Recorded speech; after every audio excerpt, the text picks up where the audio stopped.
page, we were explaining about the difference between sleep and being awake, because we had all different types of questions on Balilah, Ahuu, Nodadosh Nasa Melech.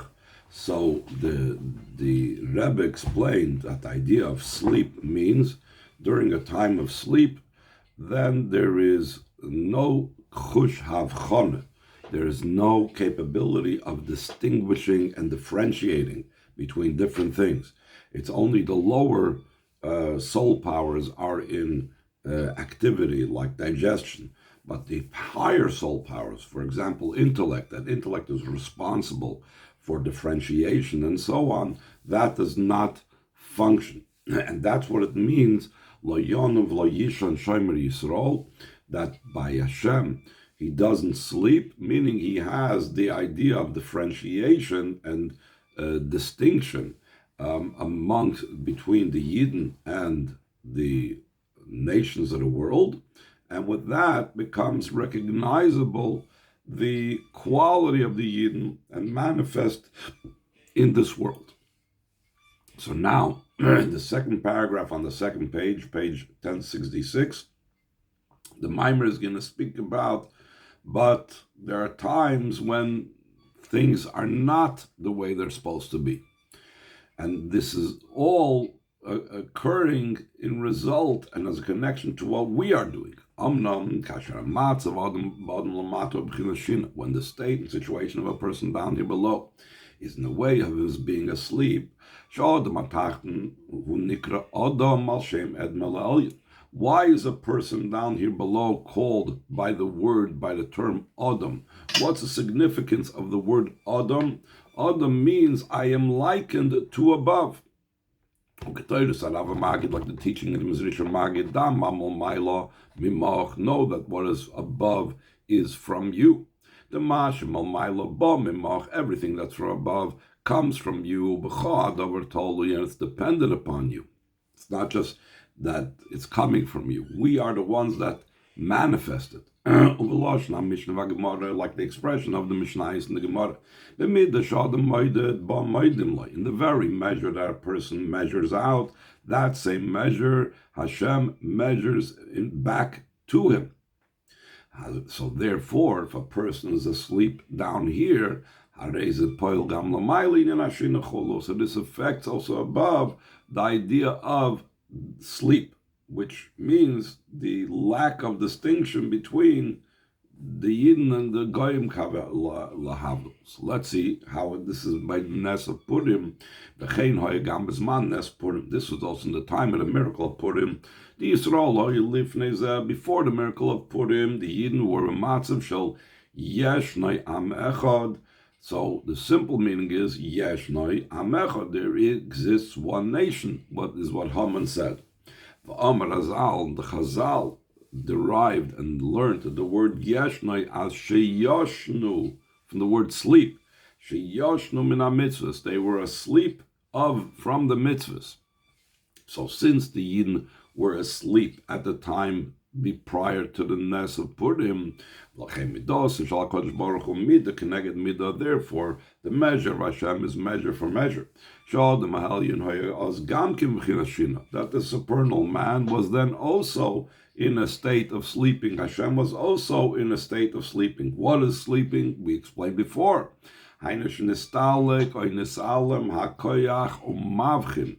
It left or was hidden the capability to differentiate umakir and recognizes. From that level, from the level of Hashem's koyach havchana, comes down the atav v'chatanim kolam that you chose us from all the nations, and like Moshe Rabbeinu told Hashem, v'niflinu ani v'amcha, that I and your nation shall be distinct and separate than all the other nations. In such a state and situation, not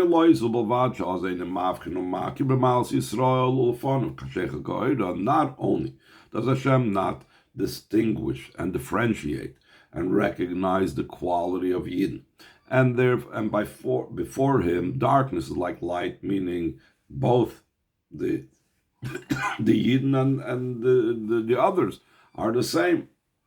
So that is the being on an equal footing. But the truth is, it's not an equal footing.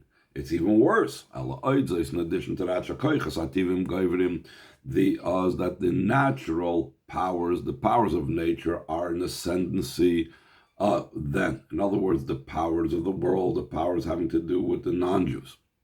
Similar to what we explained previously in the metaphor. The Beis Hashina during sleep, the elevated powers of the soul are concealed, as opposed to the simple soul powers, the lower powers of the function of the body and the soul working the body.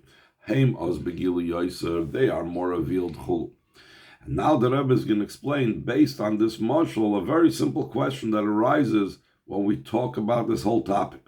With this will be understood as seemingly wondrous thing. The idea that there was sleep above only affects seemingly that it should be darkness, should be the same like light, without a differentiation, no distinctions. Yidden, non-Jews, whatever, it's all the same.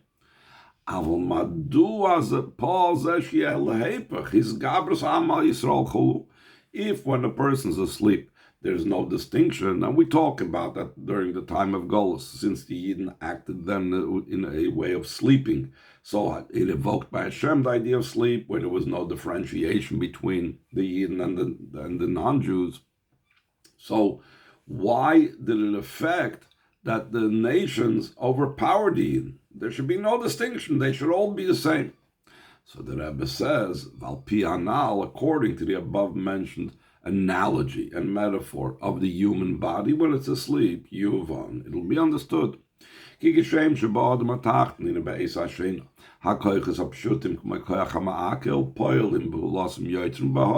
just like when a person is asleep, the simpler, the lower powers of the person, like, for example, digestive system, are doing their actions, are doing their activities, whatever they have to do, in a stronger way than when they're awake.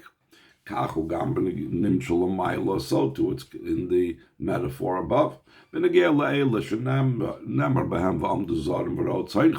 those that it says that the foreigners will stand up and they will take your sheep out to pasture.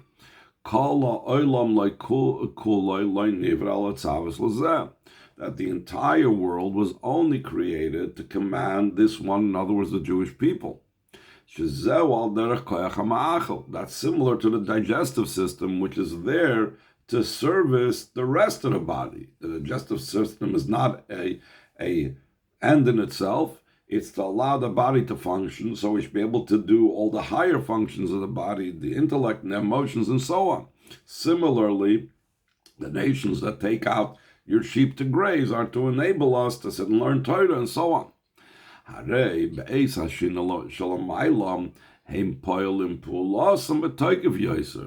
These digestive powers, in other words, those that are supposed to be in the service industry for the Yidden, are instead, they are in ascendancy, they are stronger. As opposed to the power of intellect, which normally that should be the most prominent. The power of intellect of Hashem's divine body that's asleep. That the power of intellect has to do with the Jewish people. Like it says, only this wise and understanding great nation, since they are connected with the will and the wisdom of Hashem. Therefore, during the time of sleep, not only is the quality of the Yidden do not stand out over the nations because Hashem's choice in them is not manifest. In addition to that, you need to have a special action a special power of the miracle to be able to save them, because the other powers, like the digestive system by night when the person is asleep, is overpowering the Yidden. So you need to have what it says that Balilah, who the Chazal said, we mentioned earlier, that the part in the Megillah begins Balilah, and that night it escaped him, it ran away, the sleep of the king of the world. This was, you needed like a special action, a toikif hanes, the Chazal says. That was the power of the miracle, the strength of the miracle, the main part of the miracle, to be able to save the Jewish people. Last paragraph on the page, but this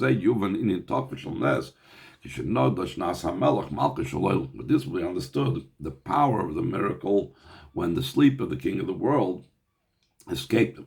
Prior to that event, the Yidden were in a state where they were asleep from the mitzvahs, like we brought before the Maimon Chazal. Therefore, because they were asleep down here, and what the Yid does down here affects above, so they affected sleep by Hashem above. Afterwards,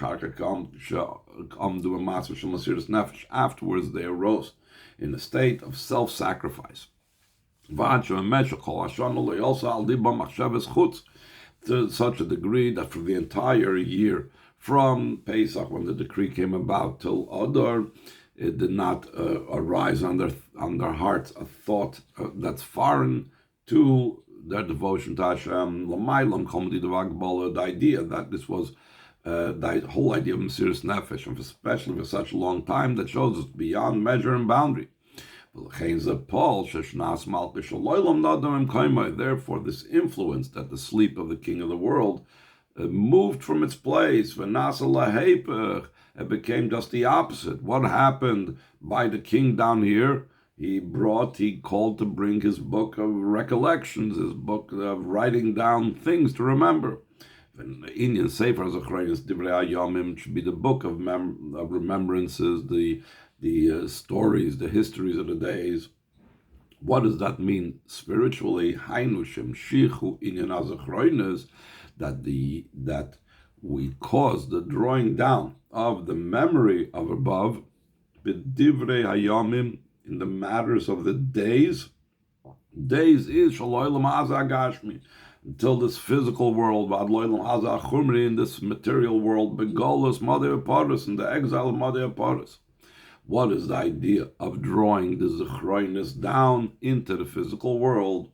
The inyan hazikaron hu amshocha ma'olam naila yoser, and the idea of memory is drawing down from a very high world. Like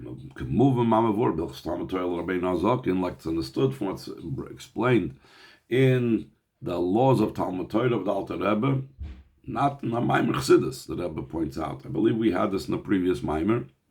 That it says there is no forgetfulness before your throne of glory, your throne of honor. So it says, the meaning of this is Lifnei could also mean prior to. That higher than Kisei HaKavod is the world of memory, and we explained Kisei has to do with the world of Bria and the sphere of Bina, and the level of Zakaron is higher than Bina, the level of Chachma. So that's what it means. Zechroinus, Sefer Zechroinus Divrei Yomim, we brought down all the way from the level that's beyond the Kisei HaKavod of Hashem, the level of Zakaron, the level of memory, into Yomim, into the days in the physical world. Until it came down in the literal Achashverosh, and Achashverosh, that he actually remembered the literal Mordechai. In other words, the remembrance of above, with all the spiritual manifestations manifested here in the remembrance down here below. Last page of the Maimer, Moldus came down throughout the whole order of the chain descent until Achashverosh said, as based on Hamnasati Esther, the house of Haman I gave to Esther. Mordechai Nasa Mishal Lamel Achashverosh, Mordechai became a viceroy to the king Achashverosh. And here the Rebbe parenthetically says, shouldn't it be more? Shouldn't he have been a king? So he says, since we find ourselves in Golus. Akati ad Achashverosh Anan, that we're still the servants of Achashverosh, like it says. That's the reason why, one of the reasons why we don't say Hallel on Purim. So therefore, the highest level while we're in Golus that we could reach is only being a viceroy. Like for example, Yosef when he was in exile Mitzrayim, he was only a viceroy to the king of Mitzrayim. But despite seemingly just being second place, it's not just something to be dismissed. Even though he was only a viceroy, he wasn't the king. Still in all, without his say-so, no person could do anything, raise up their hand or foot. Meaning, and the same thing by Mordechai, the Rebbe is going to go on, he ran and directed everything that was occurring in all the countries of the king, by the agreement of the royal signet ring that Achashverosh gave to Mordechai. Shalamata, by the physical signet ring down here below, like everything, it came about from the royal royal ring that came from above. Meaning that the Yidden were given the spiritual ring of Hashem, and therefore down here below, Achashverosh gave Mordechai the royal signet ring. The Chol in Balilah, ההוא, all of this began at that night when the sleep of the king escaped him. That's why it's the power and the strength and the main part of the miracle. Torah is everlasting. Moving this is understood that there's a lesson for this every single year. Especially in matters of Purim. There's a promise when it comes to Purim that they will not pass from amongst the Eden, and their memory will not cease from their offspring, from their descendants. To the degree that Chazal said, all Yom Tovim will cease except for Purim. Let's explain at length in the Amorim of Rabbeim Nasim. Since there's this empowerment from Hashem, and Hashem is the one that begins this, that the sleep of the king of the world left him. From this comes down by chain descent all matters. And it becomes a great miracle until things become turned around, that the Yidden will rule over their enemies, and that the Jewish people would have light and happiness and joy and yikar in the simple sense. In addition to the explanation of the Chachamim that Oira is going on Torah and Sasan is the Milah and Simcha is the Yom Tovim and Yikar is the film. So the Rebbe says that that the spiritual is what leads down to the physical. By having it in the spiritual level, by having it the Oira Torah and so on, so then it comes down also in the physical thing. So that's the Rebbe assures us and says it means the physical stuff. But in addition to that, it's mishtalshal and comes in other places the Rebbe says, just like the rest of what the Rebbe has been saying over here, comes from the spiritual level. So it should be for us. Like we conclude this pasuk, Al Pi Minhag Yisrael, B'Havdalas Matzah Shabbos, according to the custom of Yidden, we say this, when we say Havdalah Matzah Shabbos, we say the words, V'chein Tia Lanu, that so it should be for us. So even though in the Megillah it doesn't say V'chein Tia Lanu, I know a lot of people when they start saying like all of a sudden we want to say V'chein Tia Lanu because of we're used to saying it by Minhag Yisrael, by Havdalah. And the Rebbe in that adds that this has a special connection when the Rebbe was saying the Maimer, because in Tavshim Mem Gimel, when this Maimer was said, the Purim B'Shana Zu, Chol B'Matzah Shabbos, Purim this year came out on Matzah Shabbos.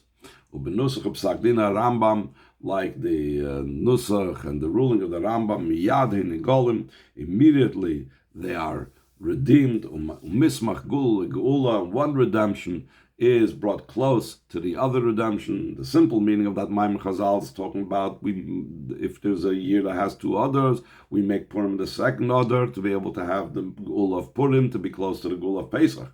But the Rebbe always adopts this expression to tell us that it means from the Gula of Purim we should go to the Geula that we are looking forward to, Begula Mitzvah Shlema de Mashiach Tzidkenu, and the true and complete redemption through Mashiach, B'mheira Meinu Mamish, speedily in our days Mamish. Since we don't have too much time left, so I will mention something that I said yesterday by the Purim Suda, by the Purim Fabrengen, that we said that an interesting word that I don't know if I saw it somewhere, it just came into my mind, that it says in the Megillah, when Achashverosh addressed Esther, and Achashverosh asked, "Ma sheilosech Esther amalcha v'sinosen loch ma bakoshosech at chatzi amalchus tzeios." Initially, what Achashverosh said to Esther, he said, What is your request? And I will give it to you. And what exactly will he give? He will give the half masha losech u'ma bakashosech at chatzia malchus v'seyos. And it says mashe losech v'inosen loch. It says that in the first time around. The second time around, it says over there, same thing. Mashe losech eser malchus v'sinosen loch u'ma bakashosech ad chatzia malchus v'seyos. So there's an interesting issue over here that when he talks about the bakoshosech u'mashe losech, he says first v'sinosen loch. First he says it will be given to you, and then he says ad chatzia malchus v'seyos. So perhaps the difference why in the first half he says it will be given to you, the second half he says that ad chatzia malchus is the difference between the sinna and the idea of v'seyos. I will give you, or it will be done. Asiya has to do with gashmias. The physical is only a half. Everything that we want and everything that we need in the physical is only half of the picture, because the other half is the spiritual part of the physical. The other half is the ruchnius, like we have the Machzah Shekel this week. The other half is Hashem. The other half is taking the physical and using it for ruchnius. And that's the first thing that he says. The complete picture is V'sinosen lach kalait noisen ba'ayin yofen noisen. The Rebbe always emphasizes the Maimer Chazal. Whoever gives with a good eye. The idea of giving means you're giving the entire pnimius, not just it'll be done, asiya hagashmis, a physical doing. No, this is the giving. A giving comes from internal. That's why it's something noisen ba'ayin yofen. When you have the giving is internal, that means you don't just have half. Then you have the whole thing, because you have the ruchnius and the gashmius. On the other hand, if you have everything in gashmius, it's always going to be chatzia malchus. If you don't have the ruchnius, the tzinosen lach, there will be missing. You'll always feel you only have a half. The cup is a half empty. It has to be the nesina, has to be the ruchnius in it, and has to be both together. Then it's v'tzinosen loch. Then you have everything that you ever want and desire. L'chaim, l'chaim.